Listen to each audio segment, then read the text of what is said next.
quickly. Settle down. Good evening. My name is General Merrill A. McPeak, Tony McPeak. I've been retired for some years now, but for 37 years I was a fighter pilot in the U.S. Air Force and ended up being the Chief of Staff. Vietnam was my war, and it was a war for a lot of Americans because it lasted so long. And it was an unsuccessful war. But there were a lot of lessons we learned on the air side, and you're going to see some of them tonight. It was the first time we went against integrated air defenses that included surface-to-air missiles. And it was the time that we used a lot of swept-wing technology that was generated in the 50s and 60s, and we learned that we had to reduce our radar visibility, that we had to develop a class of precision-guided munitions, and so forth. All those were very important lessons learned, and you're going to see some of that tonight. Good luck and good flying.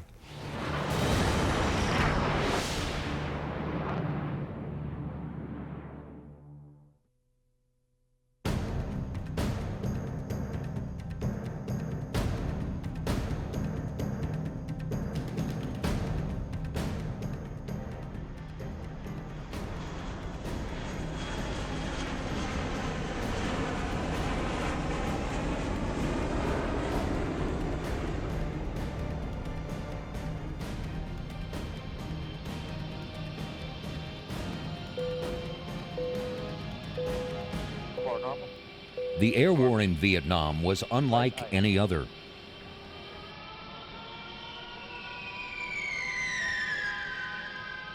It was the full might of the world's greatest military power pitted against an elusive but highly motivated enemy.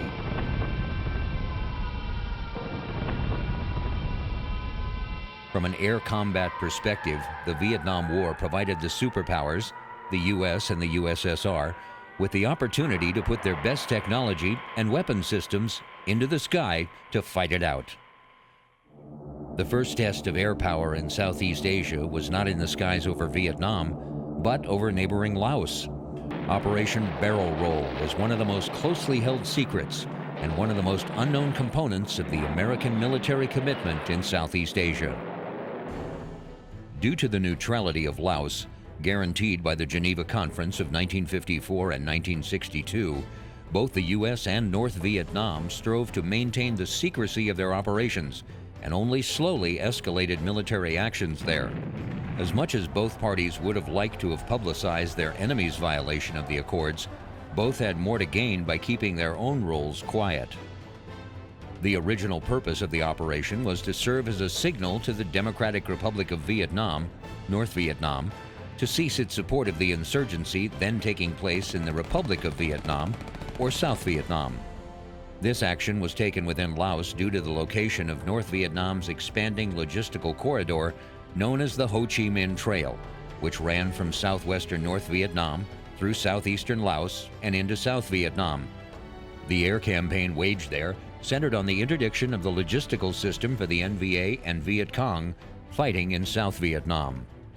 In addition, the mission of the U.S. Air Force was to seal off the southern Mekong River Valley, thus providing a buffer for Thailand, insulating the Vientiane government from direct communist threat, and drain Pavan manpower and resources. At the same time, the operation became increasingly involved in providing close air support missions for the Royal Lao Armed Forces, CIA-backed tribal mercenaries, and Thai volunteers in a covert ground war in northern and northeastern Laos. For the Americans, Laos became almost exclusively an air war, one which saw a reversal of the role it played in the conflict in neighboring South Vietnam. In Laos, the Air Force applied conventional air power in the support of an unconventional ground war.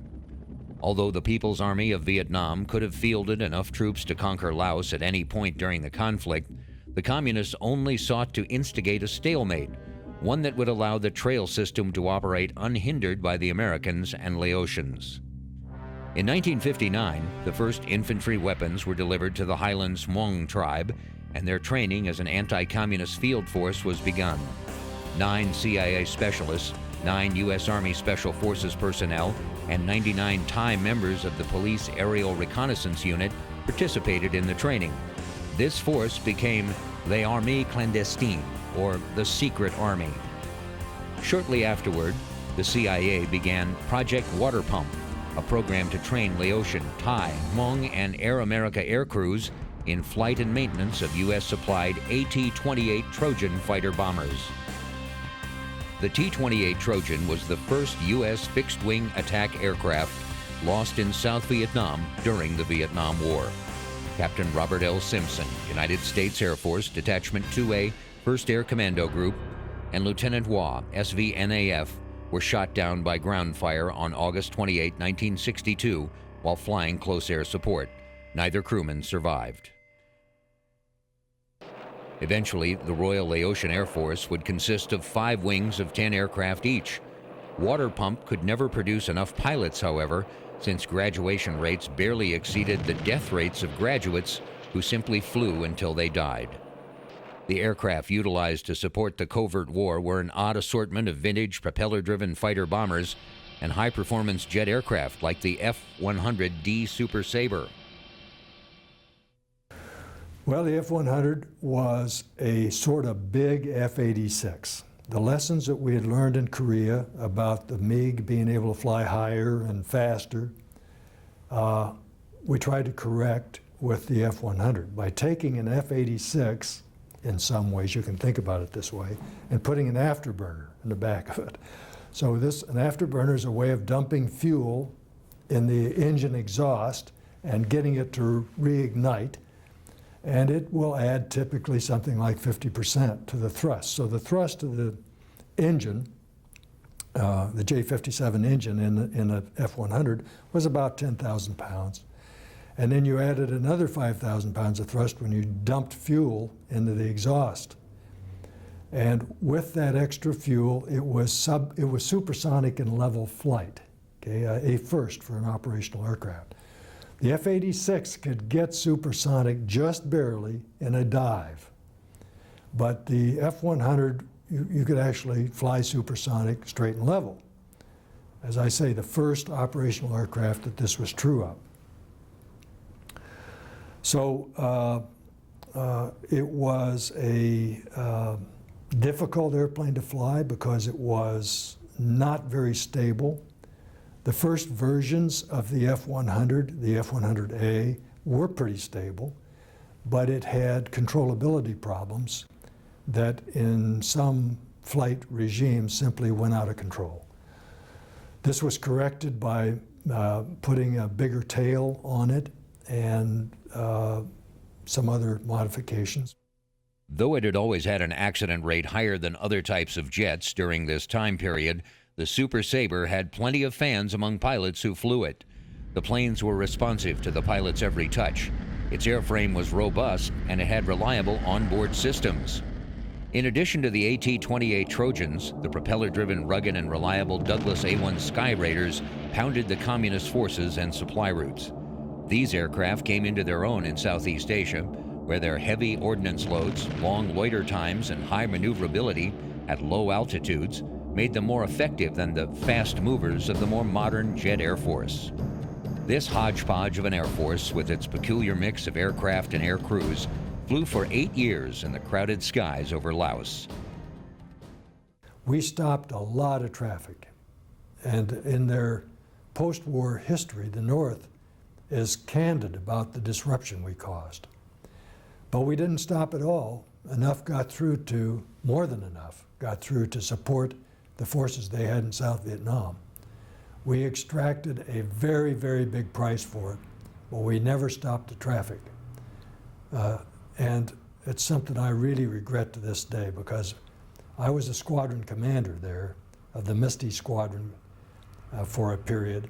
It was my job to stop those trucks coming down that road, and I never did it. The American so-called civilian pilots program was phased out in 1966, and Detachment 6 was absorbed by the 606th Air Commando Squadron in the same year. The air program did, however, create the world's only guerrilla army with air superiority.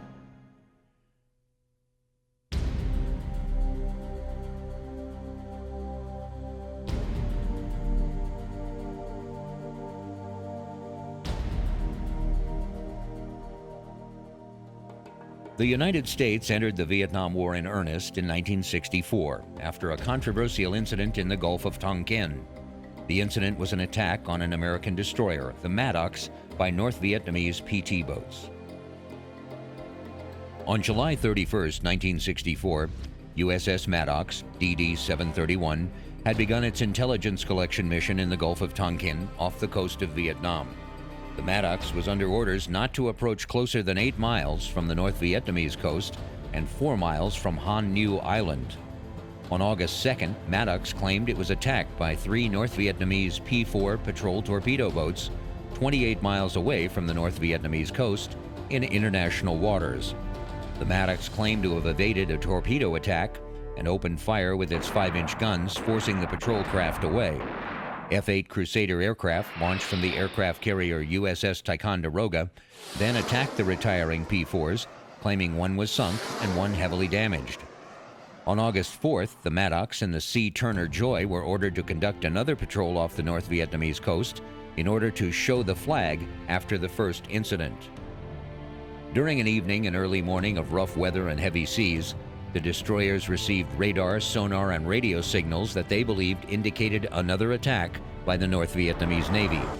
For some 2 hours, the ships fired on radar targets and maneuvered vigorously amid electronic and visual reports of enemies. Squadron Commander James Stockdale was one of the U.S. pilots flying overhead during the second alleged attack.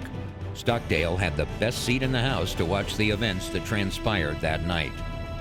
It only took me about 20 minutes to get to the Turner Joy and the Maddox, which were heading south. And I called into the Maddox and got a hold of Clem and told him I was overhead and that I was, and their wakes stood out like beacons. It was their running lights were out, and I called Wes McDonald, who was following me with 2 A4s. And I said, Wes, I'm over the Maddox, and the weather's bad out here, but we can work it. I'm gonna stay below 1,000 feet, and I'm gonna turn off my lights. And I did that because I didn't want those destroyers to get confused, because they could not control me if I was to do what I had to do that night, which was to get down on the water and go out and search. I could dodge bullets. So I wanted them to be in the dark. I talked to them on the radio, but I didn't want them to get talking about what I was up to. In the darkness, all hell had broken loose. About 35 after 9, when the Maddox and Joy opened up with their guns. And they fired to the north, and I lit out with my lights off, chasing those bullets, seeing where in the hell I was looking for those big PT boat wakes out there. Nothing, just nothing but American firepower and splashes, and you'd see it. I mean, it's luminous water in that Tonkin Gulf. To make a long story short, I was convinced that there were no boats out there on the basis of the experience that I picked up the day and a half before. And when I was getting about time to shove off, they gotten the Connie underway after this. She was coming out of Hong Kong, and my friends from the Connie were out there going to relieve us. And I had, told them, I said, it's really a mixed up mess, and I don't think there are any boats out here, but I'm low state and I got to get going. Even with all the evidence to the contrary, the alleged attacks provoked the U.S. Congress into giving President Johnson the authority to commit U.S. armed forces to the defenses of South Vietnam.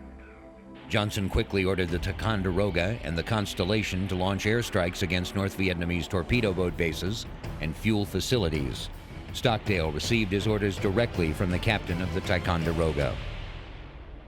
He said, "It looks like we're going to bomb the mainland." And I said, "What's the justification?" He said, "The provocation." What provocation? Last night, against the Maddox and Joy. I thought, boy, I didn't say anything. I thought, boy, you're sitting right here. You'll never forget this minute, because here we've got a Washington that's completely out of control, going off half-cocked, and you're going to take the lead. I learned it quick enough on the phone from the captain that he wanted me to lead the #1 target, the number one priority, which was to take out the fuel storage tanks, 14 high cylindrical tanks at Vin, which was a city of about 65,000 people there, and these tanks were right beside it. How Stockdale wanted his crusaders armed came as a surprise. The captain told me to find the exec and tell him what kind of ordnance I wanted on those F-8s. I was going to take 6 of them. All I want is full ammo, 20 millimeter, and I want 8 Zunis, 4 on each side.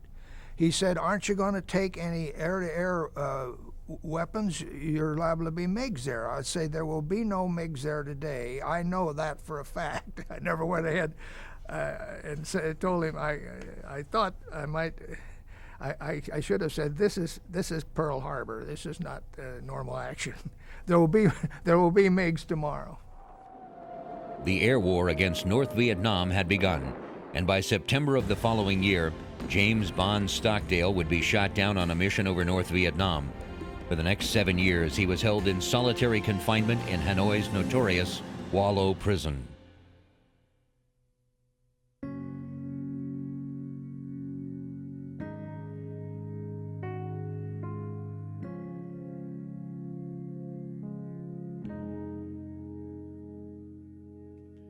The outrage and the alleged attack 2 days later on the Turner Joy provoked the U.S. Congress into giving President Johnson a free hand in running the war. The Johnson administration was made up of advisors collectively known as the Whiz Kids, holdovers from the Kennedy White House. They were statisticians and efficiency experts, confident that if the United States could just maintain a certain pace in the war, the enemy would eventually concede defeat. These guys were number crunchers, and they worked for a president who revered politics above everything else. As Congress and the public grew concerned about American involvement in Vietnam, Johnson promised to limit American involvement in the war. In reality, he had no intention of doing so and buried the truth in a flurry of statistics. That numbers game was to have a tragic effect on the air war in Vietnam. The second naval airstrike against North Vietnam, codename Operation Flaming Dart 1, was launched on February 7, 1965. The attacks were ordered after the National Liberation Front, the NLF, mortar and demolition teams attacked U.S. and South Vietnamese military facilities near Pleiku. The following day, as part of this riposte, VNAF A-1s accompanied by 20 F-100s flying flak suppression sorties and 28 VNAF A-1Hs of the 3rd Tactical Group 2nd Air Division dropped general-purpose bombs on the Chapley Barracks in North Vietnam. Several of the 20 accompanying USAF F-100s attacked enemy anti-aircraft AAA sites. 3 RF-101s provided photographic coverage.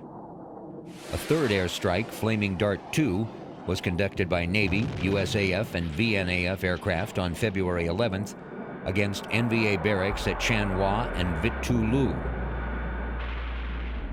This was in response to another enemy attack, this time against U.S. facilities at Quy Nhon, which killed more than 20 Americans.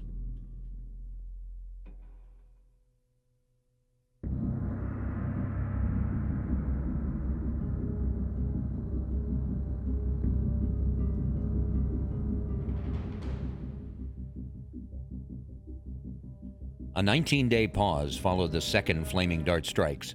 When air attacks against the North resumed on March 2, 1965, they carried the appellation Rolling Thunder.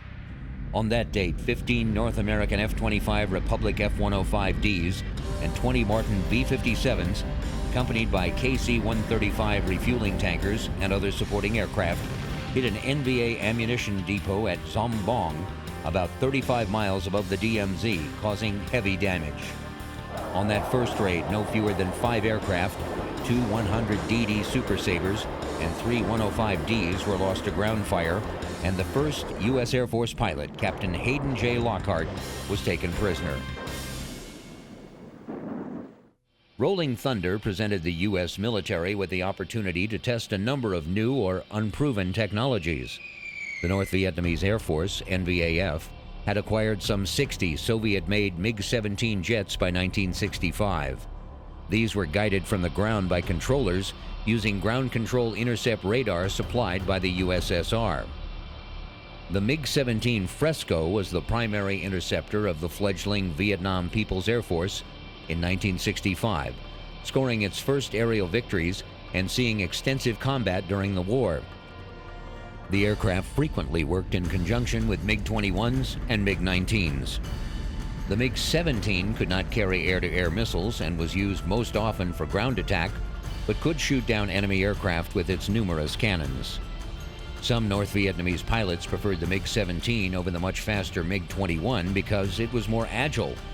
The American fighter community was shocked in 1965 when elderly subsonic MiG-17s downed sophisticated Mach 2 class F-105 Thunder Chief fighter bombers over North Vietnam. From 1965 to 1972, MiG-17s from the NVAF 921st and 923rd FRs would claim 71 aerial victories against U.S. aircraft. These victories included 11 Crusaders, 16 F-105 Thunder Chiefs, 32 McDonnell Douglas F-4 Phantom IIs, 2 Douglas A-4 Skyhawks, 7 Douglas A-1 Sky Raiders, propeller-driven strike aircraft, 1 C-47 cargo transport aircraft, 1 Sikorsky CH-3CC helicopter, and 1 Ryan Firebee UAV. The principal Air Force tactical strike aircraft during Rolling Thunder operations was the F-105 Thunder Chief. Mass-produced after the Korean War, it served throughout the war in Southeast Asia. A newer fighter, the twin-seat F-4 Phantom II, manned by an aircraft commander and a weapons system officer, initially was used in a combat air patrol CAP role.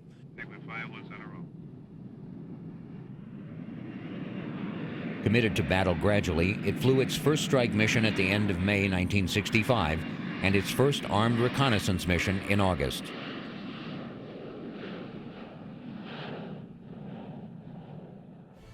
A third Air Force fighter, the twin-seat F-111A, reached Thailand in March 1968, underwent combat evaluation that year, and was withdrawn.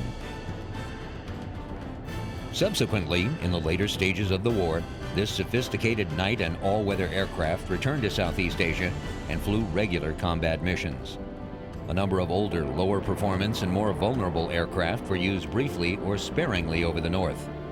The F-100 Super Sabre and the F-104 Starfighter saw action chiefly in a support role above the DMZ. Some starfighters flew strike missions, and the B-57 Canberra light bomber was employed largely in night operations.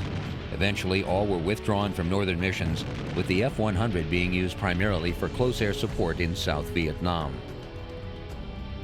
The B-52 Strato forces made their debut over North Vietnam in April 1966, with a strike near Mu Gia Pass.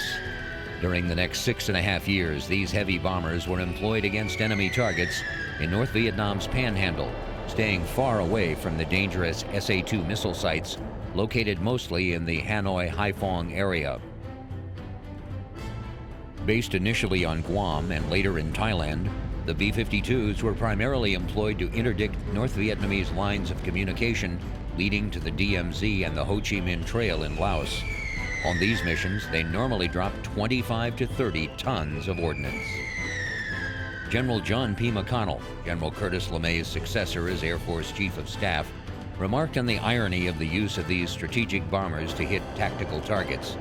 But it was only one of several improvisations introduced by the Air Force in waging the unorthodox air war.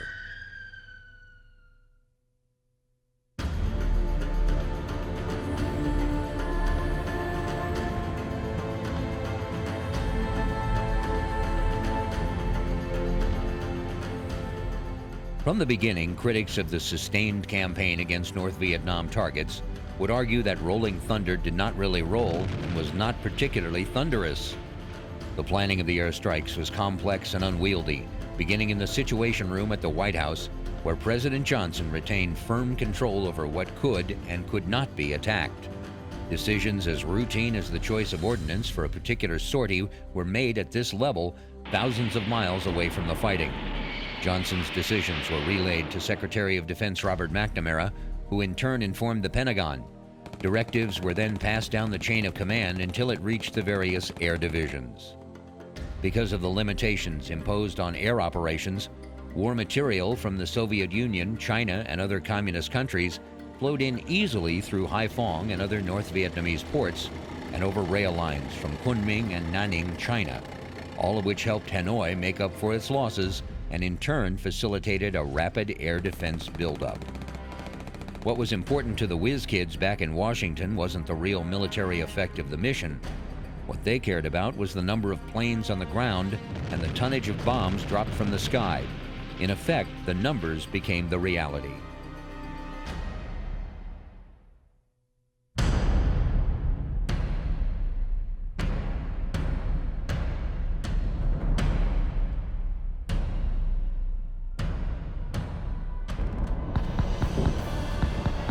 During 1965, North Vietnam's AAA inventory expanded from an estimated 1,000 guns to 2,000 pieces and about 400 anti-aircraft sites by year's end. These consisted primarily of 37 and 57 millimeter guns, but included a few 85 millimeter and 100 millimeter weapons as well.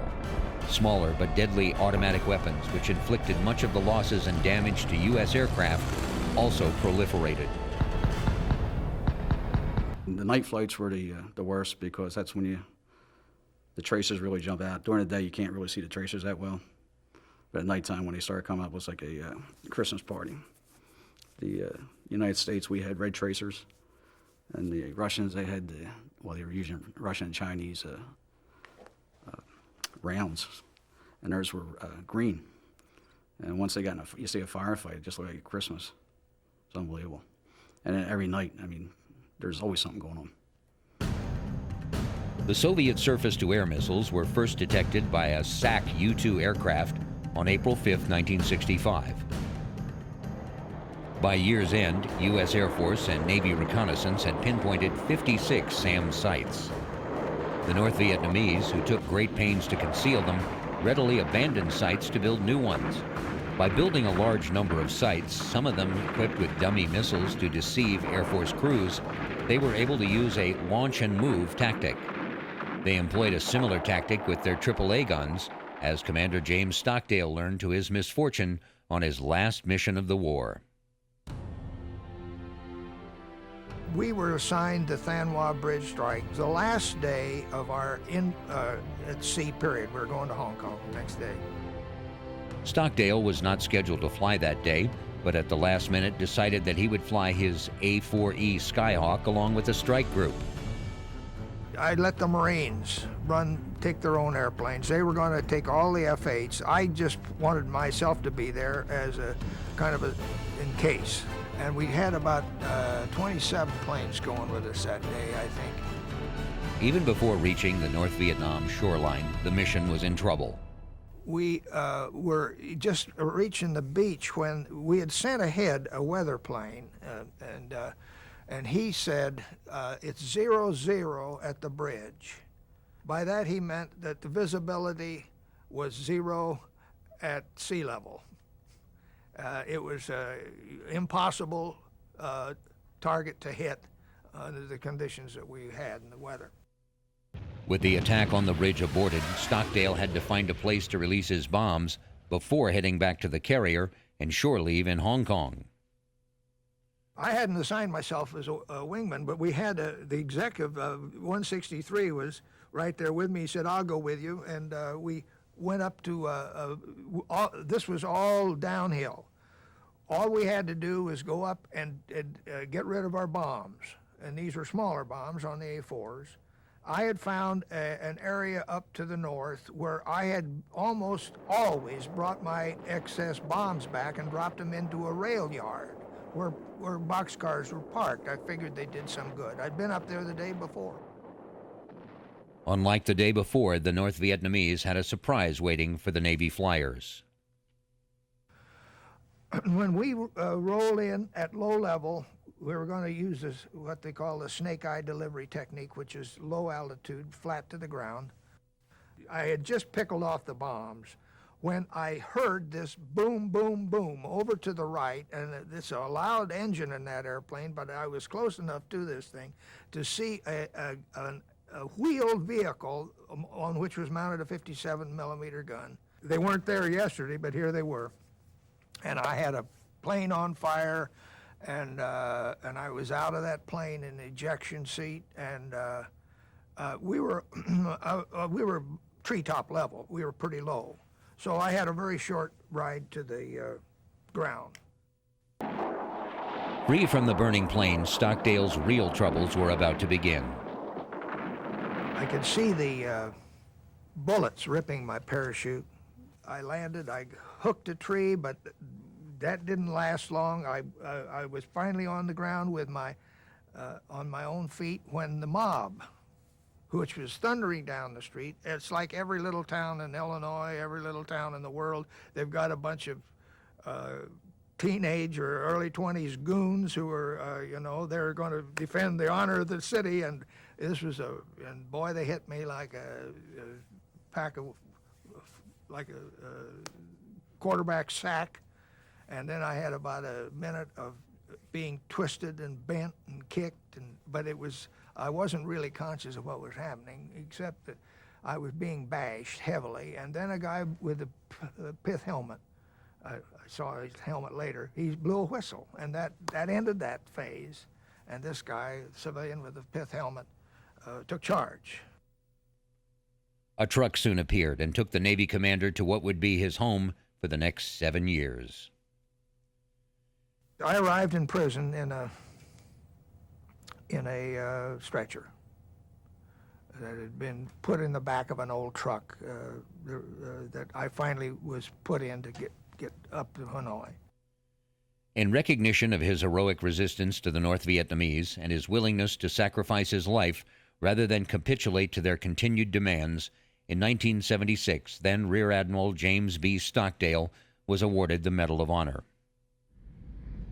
In addition to the anti-aircraft and missile fire, another key element of Hanoi's air defenses was the North Vietnamese Air Force, which was equipped with 50 to 60 MiG-15s and MiG-17s, plus a few IL-28 bombers. Although the MiGs began challenging U.S. strike aircraft at an early date, they did not become a serious threat until 1966-67. The MiG-17s were not as fast as their American opponents, but the MiG was very agile, and they were to cause the Americans considerable problems in air combat. F-105s could protect themselves to some extent and score victories over MiG fighters with both Sidewinder missiles and the internal 20-millimeter gun, but losses began to mount. The arrival in Southeast Asia of the McDonnell F-4 Phantom heralded a new era as the great range, load, and speed of the aircraft enabled more targets to be attacked. At first, the F-4s were only used in the bombing role, with much of the same tactics as employed by the F-105s. We would probably come in around 3,000 feet or stay down low. Our bombing pattern was we rolled in, we're going 540 knots, and that's the speed that you're supposed to drop your bombs at. And we're at 6,000 feet, and you roll in, you dive bomb at a 30-degree angle, and you dive down to 3,000 feet, and you release your bombs at 3,000 feet, and you pull out at 1,500 feet, because when the bomb hits the ground, it hits the ground probably about the same time you hit 1,500 feet. And if you go low, the bomb fragments can come up to 1,500 feet. And a number of guys have shot themselves down by going lower than that and having the fragments from their bombs shoot them down. Weather was a big factor in the air war in Vietnam.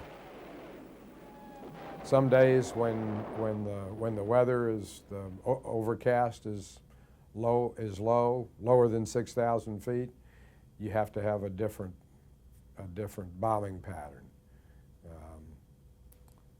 We had bombs called snake eyes. They're big iron bombs, 500-pound bomb. It had fins on the back of it like an umbrella, that when it dropped away from the airplane, a wire pulled a pin out of these veins that opened up like an umbrella, so that it retarded the speed with which the bombs dropped, so that you could, if you were dropping at 500 feet or 1,000 feet, you could get out of the way before the bomb hit the ground. The low-level attacks were effective in taking out the target, but increasingly effective communist anti-aircraft defenses and attacks by cannon-firing MiG fighters required a change. A favorite MiG tactic was to pop up suddenly and try to force the heavily laden F-105s to jettison their bombs before reaching their targets. The F-4 switched from being the hunted to being the hunter. The 8th Tactical Fighter Wing, known as the Wolf Pack, under the command of combat veteran Colonel Robin Olds, laid a trap for the MiGs. Nearly 100 fighters followed exactly the same pattern as that regularly used by the bombing F-105s and F-4s, but these aircraft carried only air-to-aircraft missiles. The MiGs, under the control of excellent ground radar, soon intercepted the force.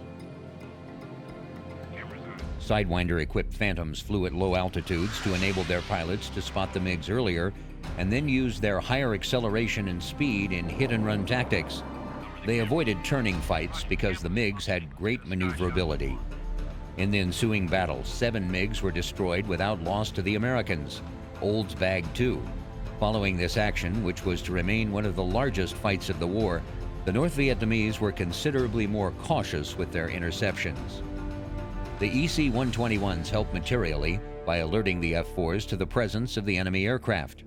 During 1966, U.S. fighters shot down 23 MiGs, 17 of them credited to Air Force crews, as against a loss of 9 aircraft, 5 of them Air Force. At the same time as the MiGs were being tamed, the SAMs became an ever-increasing problem, as supplies of the Soviet SA-2 guideline established themselves around targets in the north. On July 23, 1965, after several months of U.S. Air Force operations against North Vietnamese targets, the first F-4C was downed by an SA-2 missile. 4 days later, with Washington's approval, Air Force Thunderbirds mounted the first strike of the war against the SAMs. In August, a Navy aircraft was downed by a SAM, which led to a series of special U.S. Iron Hand missions aimed at North Vietnam's rapidly expanding SA-2 sites. By mid-1965, the SA-2s were credited with shooting down most of approximately 50 Air Force and Navy aircraft lost over North Vietnam. To combat the SAMs, the U.S. Air Force deployed Wild Weasel F-100s and F-105s. These carried extra electronics and Shrike anti-radiation missiles, ARMs, which homed in on the radar emissions of the Song guidance system of the SA-2. Under the codename Iron Hand, the Wild Weasels and their naval equivalents streaked in ahead of the main attacking force to try to surprise the SAM forces before the main strike arrived. The sum of the enemy's array of AAA guns, automatic weapons, SAMs, and the MiG force, backed up by an expanding defense radar complex, enabled Hanoi to build one of the most formidable air defense systems ever devised. Many Air Force, Navy, and Marine officers and pilots who felt that their hands were tied behind their backs considered the long air campaign to be a violation of the basic principle of combat: when you fight to win. Despite all the restrictions, the on-again, off-again mood of the campaign, and the general confusion, Rolling Thunder did more damage to North Vietnam than is generally recognized. In the years since the war, a number of North Vietnamese officials have acknowledged that at times, 1967 and 1968, the bombing was hurting them badly. The diversion of resources to repair bridges, roads, and railways was a drain on the overburdened society. When Rolling Thunder came to an end with the bombing halt of October 30th, 1968, preliminary peace talks were beginning in Paris.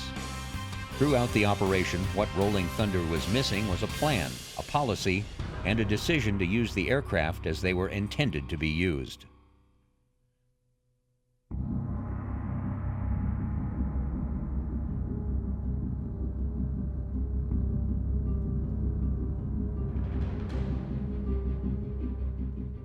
Naval aviation was under the command of the 7th Fleet's Attack Carrier Striking Force, or Task Force 77.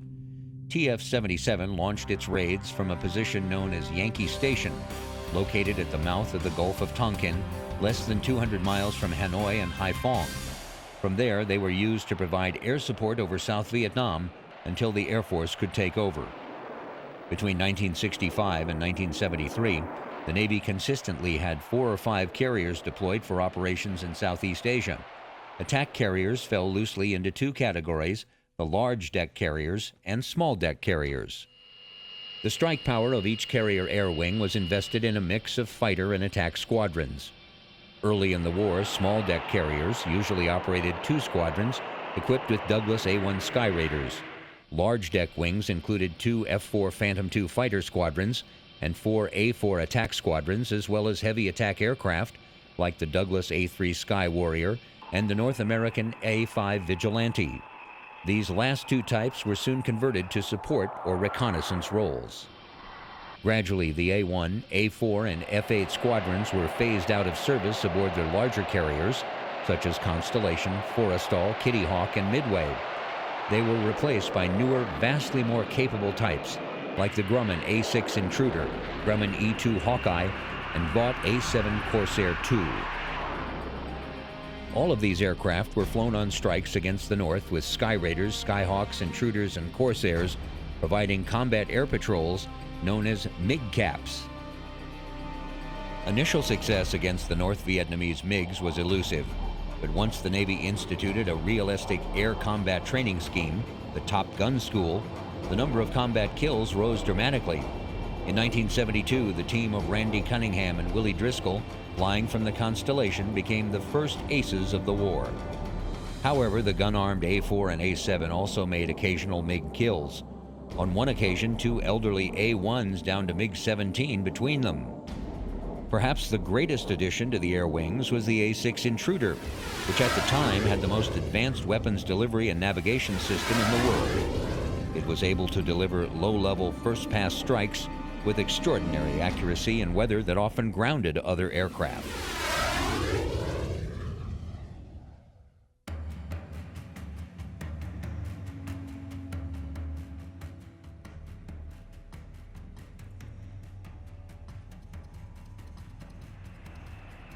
The U.S. Marine Corps flew large numbers of aircraft in Vietnam on short-range attacks from their bases at Chu Lai and Da Nang. Aircraft types involved were the A-4 Skyhawk, A-6 Intruder, F-4 Phantom, and F-8 Crusader, used almost exclusively as ground attack mud movers. But the Marine Corps is really the only service that is totally self-supporting. We have our ground troops, we have our helicopters to get them in and get them out, we have our jets that provide close air support and make strategic strikes, and we don't have to really, well, I guess we rely on the Navy to get us there to venues where we need to be, but we basically support our own. These were controlled by fast-back aircraft such as TA-4s and the Grumman TF-9 Cougars, and an element of electronic combat measures was provided by the Douglas EF-10 Skyknight, a modified version of a Korean War vintage jet night fighter. You could fly any place from 6 o'clock in the morning to 2 o'clock in the morning. That particular flight had a particular mission. It was either a helicopter escort or a strike on a strategic target. You went to the ready room about an hour before your flight, and you got a briefing from the intelligence people and the operations people. And we were on the west side of the airfield, and our flight line was on the east side. So we had to drive around in a truck, which is 2 or 3 miles, to the flight line, to the hangar where all the planes were. And you went in, you checked out your airplane, you got an airplane, you checked out the logbook on the airplane to see what was wrong with it, and then you went out and got in the airplane, you pre-flighted it, walked around it, checked out every part of it to make sure it was operational. Then you strapped in and fired it up and went out to the runway and took off. The Marines always had at least 2 aircraft sitting on the runway on what was called a hot pad.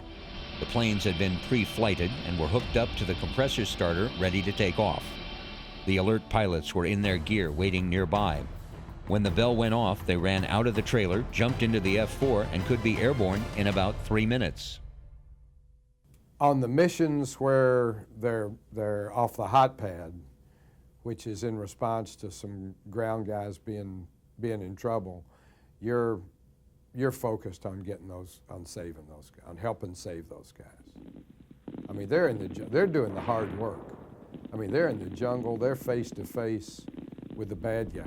I mean, they're 50 feet away from them, if that far away from them. You know, we're flying around in an air-conditioned airplane. You know, and we're removed from, you know, the personal nature of the war. And we want to do the best that we can do to make their job easier and get them out of trouble. Within 15 minutes, the ground troops would have the jet overhead, ready to drop their payloads in support of the Mud Marines. I'm thinking back to one particular mission. It was our commanding officer's birthday, and we were having a party for him in the officers' club. And the call came in. The hot pad, the weather was terrible, and the hot pad was shut down. And the call came in as we need 2 planes to go up to the DMZ, that a Marine patrol has been ambushed, and a helicopter's gone in to get them out, get the wounded out, and it's been shot down, and another helicopter's gone in to get that one out, and it's been shot down. So we've got 2 helicopters, 2 crews, and a patrol in the DMZ, surrounded by a superior force of North Vietnamese and Viet Cong troops. The mission was so dangerous, the wing commander called for volunteers to provide close air support. And they called for volunteers, so myself and a buddy volunteered to go up there. And we went to the other side. We got in the planes as quick as we could, and we got up there, and it was a mess. It was thunderstorms, and it was in the mountains, and you couldn't see. You could only see the mountains when the lightning flashed. There was a C-130, I think, flying around, trying to direct us to where the helicopters were, but you could only see little glimpses of them on the ground through the cloud. Northcutt and his wingmen circled the battlefield, hoping to distinguish friend from foe. As they lingered over their target, they began to receive enemy fire. When there's hostile fire, you're supposed to make one run and get out of there, so as not to risk the airplane. But we made 4 or 5 runs because we didn't want to drop all our ordnance in one run and have it not be in the right spot and not be able to adjust and go back and get it where it needed to be. So we made 4 or 5 runs and went back to Da Nang. For Northcutt, his day was not over. We got back, got in 2 more airplanes, went back up. Thousands of ground troops alive today owe their lives to the flying leathernecks of Vietnam.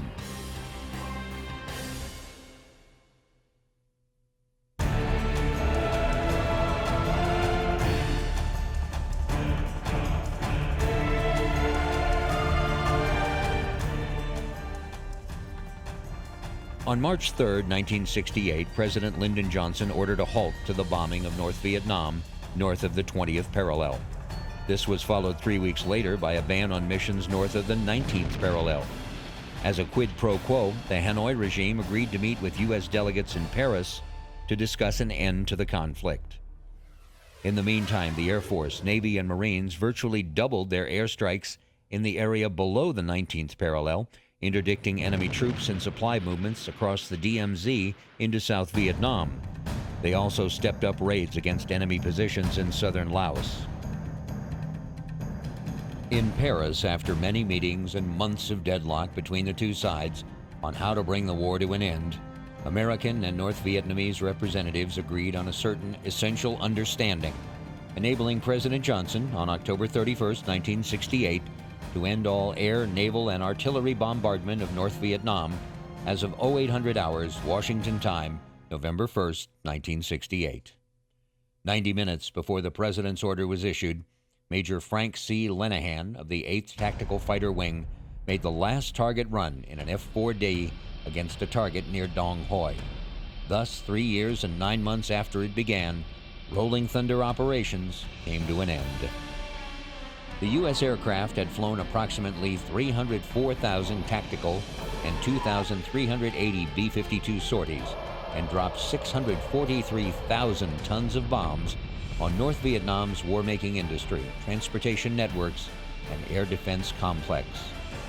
Except for Air Force and Navy reconnaissance missions, which were permitted in a separate understanding between the Americans and North Vietnamese in Paris, all air operations over the North ceased for the time being.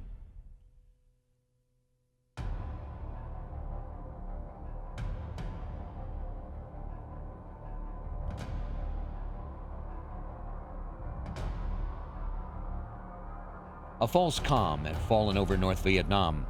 While politicians wrangled in Paris, U.S. prisoners in Hanoi heard no friendly warplanes overhead for more than 3 years. But in 1972, talk gave way to action, speeches to a new air campaign. From the land bases and the carrier decks, the jets flew north again. In the spring of 1972, the Communists unleashed a full-scale offensive against South Vietnam. As part of President Richard Nixon's plan to wind down the war, most American ground troops had been withdrawn from the combat zone, so it was up to air power to support the South Vietnamese in their fight for survival. But Allied air power had fallen dramatically from the peak years of 1968 and 69. At the beginning of April, the B-52 force was put on standby for a massive operation to stem the NVA offensive. On April 6th, the first break in the weather allowed fighter bombers to go into action, initially against the NVA in the south. For the first time, the North Vietnamese deployed the deadly SA-2 missile in the south. By April 9th, air power started to take its toll. In one instance, 2 cells of 3 B-52s destroyed an entire NVA tank battalion. In all, 285 tanks were destroyed in the 4.5 months of the communist assault. B-52 operations against the southern portion of North Vietnam began on April 9th. Over the next week, operations included most major target complexes from Thanh Hoa south. By April 16th, the areas immediately surrounding Hanoi and Haiphong had been added to the B-52 target list. By the beginning of May, there were 6 carriers online at Yankee Station. On May 8th, they received the news that President Nixon had authorized the mining of Haiphong, Cam Pha, and the Red River Delta. The United States, too late in the war, was finally getting serious about hitting the North Vietnamese supply line where it hurt. Having started bombing the North after a pause of 4 years, President Nixon expanded the air operation, now called Linebacker. By mid-May, missions in the southern route succeeded in knocking out the pumping facilities for the Ho Chi Minh Trail, which supported the trucks and tanks of the NVA in the south. Aircraft taking part in Linebacker were equipped with new weapons which had not been available during Rolling Thunder.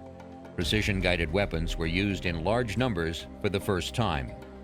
In the 11-day war, there was only one night of clear weather good enough for visual bombing, but the B-52s still came. In all, 15 B-52s were lost, from a total of 729 sorties. By the end of the period, tactics had been refined to the point where 113 B-52s were all over the target area within the space of 15 minutes and suffered no losses. The B-52 raids were immensely destructive. The bombers were credited with destroying a quarter of Vietnam's petroleum reserve and 80% of the country's electricity generating capacity. The attacks smashed armament factories, military barracks, railways, roads, bridges, and communications centers. Vietnam's entire stock of surface-to-air missiles had been fired off, and since Haiphong and other harbors had been closed by mines, there was no resupply. Hanoi's war-making capability was at an end, smashed by U.S. air power. I think the main impact of the Christmas bombing was on the morale of our POWs, who heard a lot of it and cheered from inside the prisons where they were held in the north. I'm not sure that it had the effect that the Nixon administration claimed that it did, of impelling the North to arrive at a satisfactory armistice arrangement.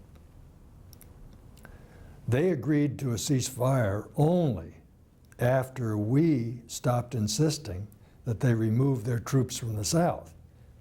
The offensive brought the North Vietnamese back to the peace talks, ready to make a deal. Linebacker 2 allowed America to withdraw from Vietnam, but for the South it was a temporary reprieve. Without American air power, Saigon was doomed to fall.